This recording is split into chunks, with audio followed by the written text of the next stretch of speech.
Well, hello friend, and welcome to another episode of Van Life Living in the Ark. Well, today's my second day back in the woods after COVID. I got that and I was down and out for a little bit. But today I got a negative test. Not only am I going to the woods, I'm going to go visit my father in the hospital. And I haven't been able to go see him because of having COVID. Well, I'll tell you, one of the reasons I turned this on was, one, I haven't talked on it in a while, right? Because, I've just had nothing to say. Father hasn't given me anything to say, but today I'm getting ready to walk through the bamboo forest, which is cool. I've only been through it one other time. But when you go into it, I'm curious to see how dark it is on video, because even though it's daytime, when you go into a bamboo forest, because the way that it all covers over, it gets pretty dark inside, which I thought was pretty cool. And you know, I get on here to talk about Jesus and about the love of God and the things that matter, which that's pretty much what matters to me anymore, friend, because the rest of the world doesn't have any meaning to me except the meaning it has. So here it is, I'm entering into the bamboo forest. You can see it's going to get darker as we go. But what I found is this thing has such good light absorption on this camera that even when I'm in the dark, it looks like I'm in the light. Oh, look at that, a little chipmunk. I get to see amazing things out here in the woods, friend. That's the truth of it. That's why I come out here. I love what God created. He let me get a little closer than I anticipated. I don't see where he went though. Anyway, you can see that it's real thick, this bamboo woods. It's just, you can't really, there's no way to walk through it. They cut a path through here, but as the trees blow down, they just turn into almost like a bamboo prison with an in and an out. It's pretty much what we've got here.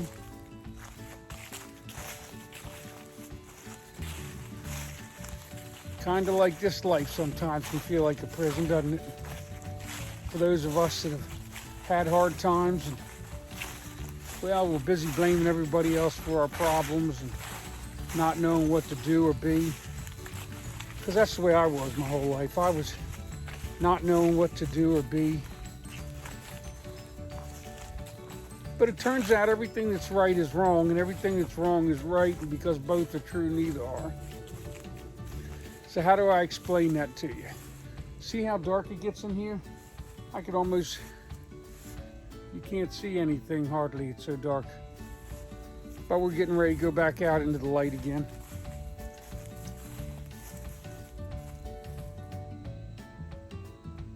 It's kind of cool because you can hear little animals in there, but you can't see them because it's too dark.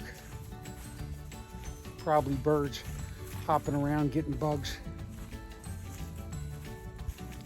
Well, what I know is that the purpose of the world is to come to know love by experience. There's just no other purpose. That's the one my father gave it, and that's the one it has. And because that's the one he has for it, that's what I'm trying to choose. But I'll tell you, sometimes it's harder than others to make that choice, isn't it?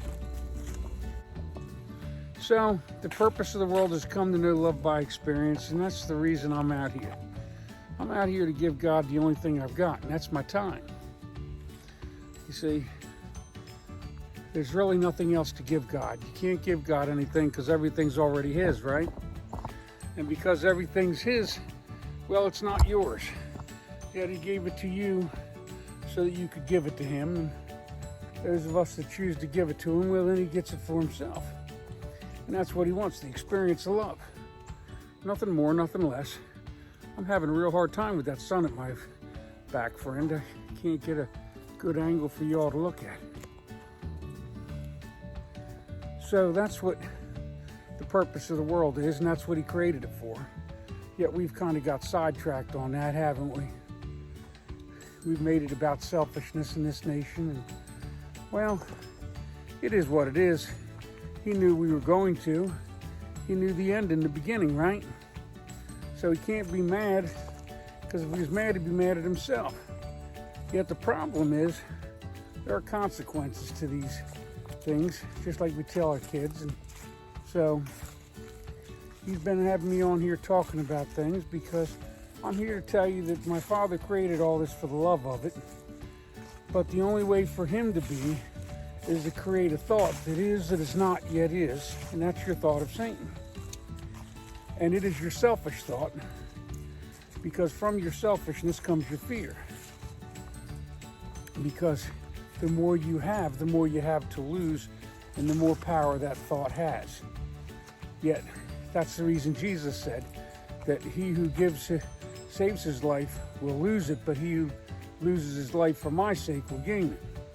See, because if you're willing to give him everything all the way down to your very life, well then this thought of Satan has no real power over you. But in order to not let this thought of Satan or selfishness, whatever you want to call it, have power over you, some people call it ego. I don't care what you call it. It becomes evil when left unchecked. And though it might have power, it has no power once you receive the Holy Spirit. But the Holy Spirit isn't necessarily what they talk about. Because, friend, I went to church after church looking for this thing called the Holy Spirit, which happens to be a holy thought. And that holy thought is the Holy Spirit, the Spirit of truth. And it will give you truth, except for if you have to save your life, then you can't lose it. And therefore, he can't give you everything because you can't receive everything for it. But Jesus said that, and he said it in a lot of different ways. He said that if you judge, you will be judged, and if you don't forgive, you won't be forgiven. So it's important that here at these times that you recognize that this truth is true because Jesus said it was. I know the church tells you it's not. They say that all you have to do is believe Jesus died on the cross for you, and then you'll get a greater kingdom in your death, but that's not what Jesus said. So it's important because you come here to have an experience and to give my Father an experience. And so when you give it to him and have it for yourself, he gets what he wants and you'll get what you want. It's just you don't know you want it until you do. There's people like me that have been lost in the dark because bad things happened to us. We were angry and nobody was teaching us the truth, so we didn't have any truth to have. And we would seek it. Well, they'd tell us one thing when Jesus was saying another, and it made no sense because they were calling him a liar. Friend, I'm telling you, I couldn't make a sense of anything that he was saying because they were saying it wasn't so. And I'm here to tell you that what he said is so. And that which you choose is what you'll have. But if you want what he had, well then choose what he chose. And you're not going to get it in an instant, friend. I'm sitting here talking to you about it, right? But it took me years to find it because nobody was giving it to me. And every time I find it, I'd lose it again. Because I didn't understand what Jesus was saying, because I didn't think that I was supposed to live up to it. But Jesus said a student is not greater than his teacher. It's enough to be like him. So, now I'm not going to get perfect at it, right? But I'll spend my life trying. And the longer I try, the better I get, right? When I started saying I'm the love of Christ, I didn't believe it in the least. And it's still not true except for when it is, but it is more than not because I keep saying it. And, well, I've even started believing it. Not that because I'm special, but because my Father's special. Jesus said, of myself, I am nothing. It is the Father who doeth the works. Not even the words I speak are on my behalf, but on behalf of the Father who sent me. So now that's what I say. Not because I'm special, but because my Father is. Yet my Father is your Father. And what he gave to me, he'll give to you. And Jesus said we could all have it.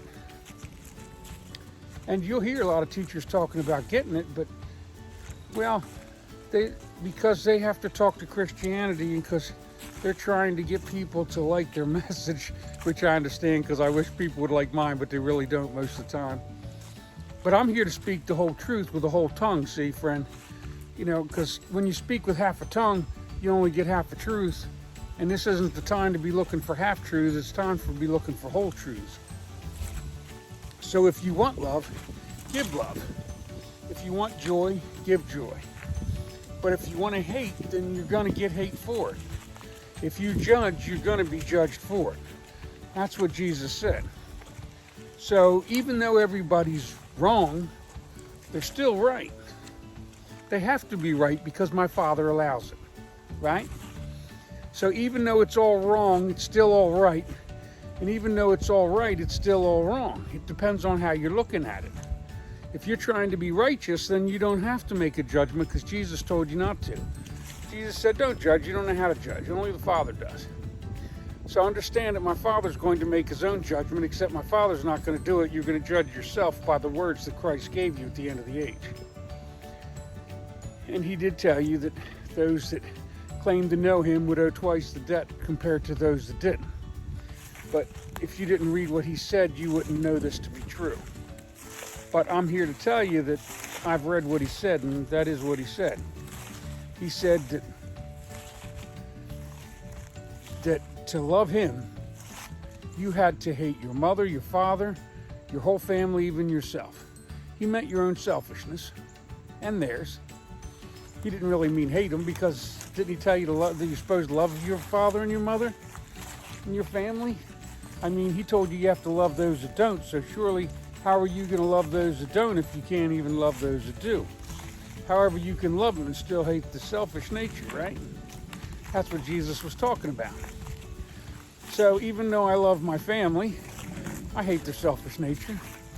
Just like I love me, I hate my selfish nature. Even though I love it, because to know one thing, you have to know the other. To receive one thing, you have to receive the other. I wouldn't have known what love was if I didn't know what love wasn't. I wouldn't have known joy if I wouldn't have known pain first. But nobody really wants to know pain, friend. But it comes with this life. People we love die, and we have to overcome. We go through circumstances that seem like there's no fairness to it. I have, friend. I was condemned early on. I always say I had a millstone tied around my neck. I was dipped in the blood of the church and then cast out into hell. That's what I say, because that's what it felt like in my life. Because they didn't give me anything I was looking for, that's for sure. But I forgive them, for they know not what they do. They were doing the best they could, just like I was. Everybody's been teaching each other the wrong thing. The only real right thing is that God is love, and those that choose God choose love. That's why he created that other thought. See, my Father doesn't want to be that thought, so he created another thought so he doesn't have to be it. And that's what Lucifer is. It's a thought that's your adversary, but he doesn't have an adversary, friend. Only you do. My Father's love, that's what he chooses to be. And so therefore, that's what he is. All right, friend. Well, I'm up here on a windy day, and I've gotten out here in the wind now, so I never even thought about that my mic isn't on, because I forgot to bring the adapter to hook the mic to the phone. It's still in the car, so I can't hook up a mic. So, just know I love you because my Father loves you, and I hope that you find this kingdom if you're looking for it, because if you seek it, you'll find it, but you're going to have to knock or the door won't open. All right, friend. May God bless you and yours.